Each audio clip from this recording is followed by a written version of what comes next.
ગાંધીનગરમાં જીકાસ પોર્ટલના વિરોધમાં પ્રદર્શન એબીવીપીના કાર્યકરો રસ્તા ઉપર ઉતર્યા। યુનિવર્સિટીમાં પ્રવેશ માટેના જીકાસ પોર્ટલ સામે આક્રોશ। જીકાસ પોર્ટલને લઈને વિદ્યાર્થીઓને હાલાકી, પ્રવેશ પ્રક્રિયામાં અનેક વ્યવસ્થાઓ અને ખામીઓ, લાખો વિદ્યાર્થીઓના ભવિષ્ય સાથે ચેડાનો આરોપ, ખાનગી યુનિવર્સિટીઓને લાભ થતો હોવાનો આરોપ, રજિસ્ટ્રેશન ફીમાં ઘટાડો કરવા એબીવીપીની માગણી।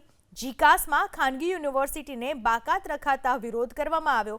ખાનગી યુનિવર્સિટીની બેઠકો ભરાઈ જાય છે, સરકારી કોલેજની બેઠકો ખાલી રહી જાય છે એવો આરોપ લગાવ્યો એબીવીપીએ। સાથે જ સરકાર યોગ્ય નિર્ણય નહીં લે તો આંદોલનની પણ ચીમકી ઉચ્ચારવામાં આવી। જીકાસની અંદર પ્રાઇવેટ યુનિવર્સિટીનો સમાવેશ કરવામાં નથી આવી રહ્યો, એટલે પ્રાઇવેટ યુનિવર્સિટીની સીટો બધી પેક થઈ જાય છે, જ્યારે ગવર્મેન્ટની સીટો બધી ખાલી રહે છે। જ્યાં 3000ની કેપેસિટી છે ત્યાં 13,000 સ્ટુડન્ટ આપણે પ્રાઇવેટ યુનિવર્સિટીમાં ભરવામાં આવે છે, જે ના થવું જોઈએ। બીજો મુદ્દો એવો છે કે જે 300 રૂપિયા ફીસ છે, જે બધા સ્ટુડન્ટ અફોર્ડ કરી શકે એમ ના હોય તો એ ફીસને નિઃશુલ્ક કરવી જોઈએ, કાં તો એને ઓછી કરવામાં આવે।